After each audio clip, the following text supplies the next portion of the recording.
Before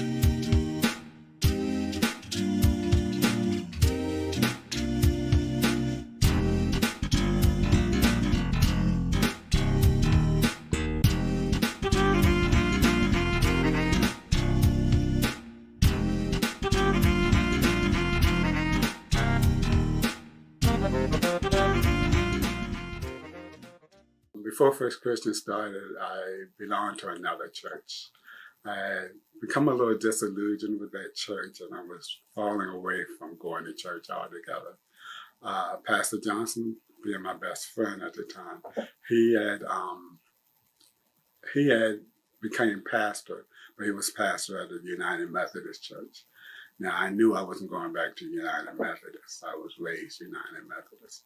From United Methodist, I went to a Pentecostal church. A lot of what I learned about tithing and about praising the Lord and things like that, I got from Pentecostal. But things started happening where I felt I was outgrowing that. Pastor Johnson at the time was telling me that God was leading him to start a new church.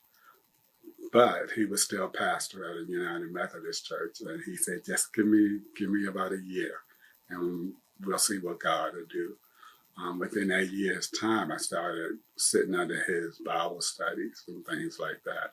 And when he started First Christian in '91, I was a part of the original board that came together and started planning for the new church. That was exciting. We didn't know what to expect. I had never been on a ground level of a church. I always thought a church, when you came to church, had been in existence for years before you got there. So to be a part of the ground level of the church was very exciting. We didn't know what to expect. There were obstacles in our way. I remember the first couple of years of our church, I always felt people didn't take us seriously, or we weren't legitimate as a church. But as the church grew and our membership grew, then people started to take us seriously as a church. I became an elder at FC3 in 1999. During the elders, as the church progressed further, before Pastor K became pastor, I was elevated to pastor at that time. And I used to be board chairman. I went, along with board chairman, I was on the finance committee. I was the one that opened up our first account. I was the one that was in charge of what we call Malachi now. We handled all the finances. We did all the accounting for the administration. I was in charge of finance when we purchased our land. So I was in all meetings dealing with the purchase of the land and the purchase of the building. Anything dealing with administration, I was in charge of. Also during that time, I was also elevated with the eldership, training the elders during that time. Also, as I said earlier, board chairman as well, working with the administration in the board capacity.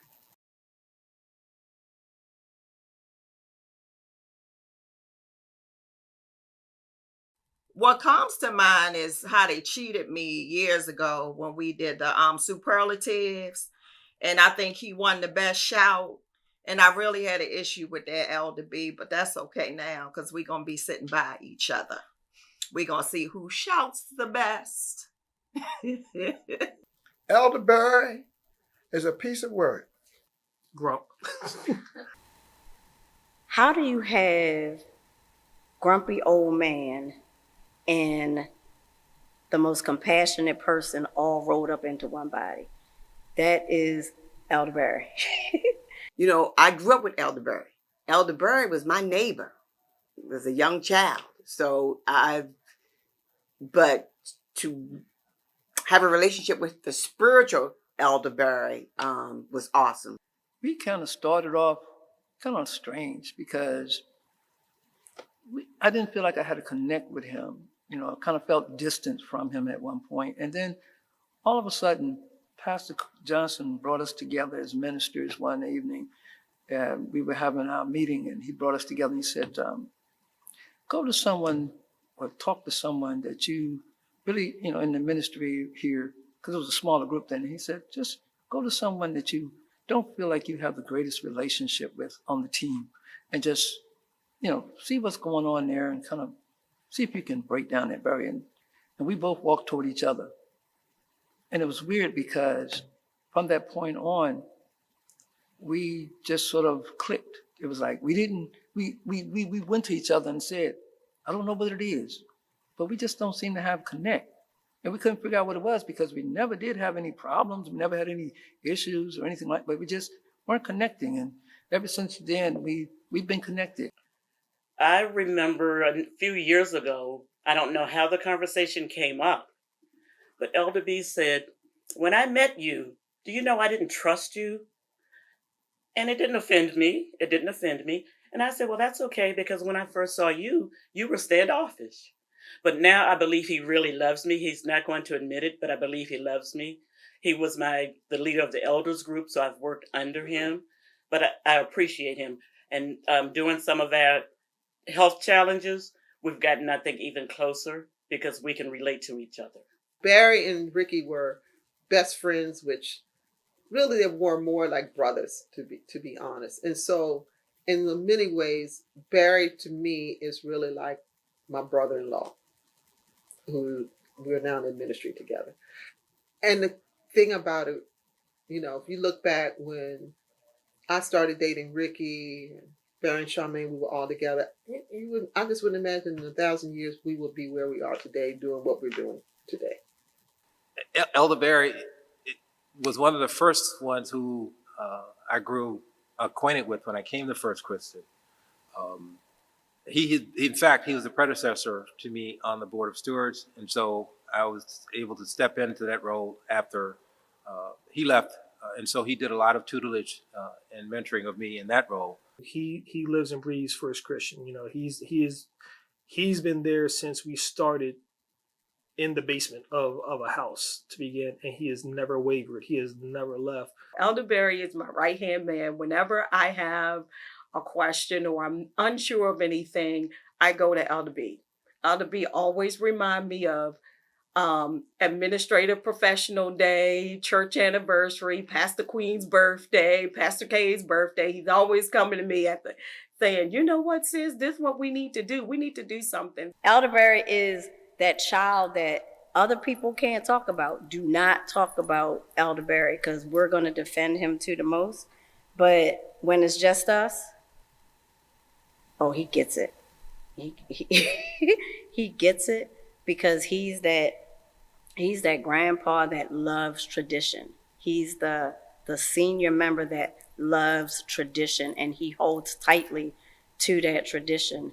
And sometimes we need to pull him into change, dragging and kicking, but he'll always come in line when he realizes, oh, that was good.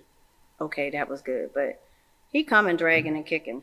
I remember we went to the pastor's retreat, and he was like, I don't really know all this youth ministry stuff. I mean, I'm kind of old school. But once we started talking and sharing some of their challenges and how youth ministry and how the church could help them, I tell you, Elder Barry was so good about, that makes sense. I get it. I know now why we need to set up certain things and set stuff aside for the kids. One of the things that I admire about Elder Barry is that since he moved out of the Board of Stewards role, he has been, in fact, we had a term in the military, we called it road gang, retired on active duty. We used that term for those individuals who would sort of show up and they had the opportunity to kind of give you their feelings of life and these kinds of things. But Elder Barry, in his role as board chair and other areas of leadership at First Christian, he's kind of moved into that retirement role.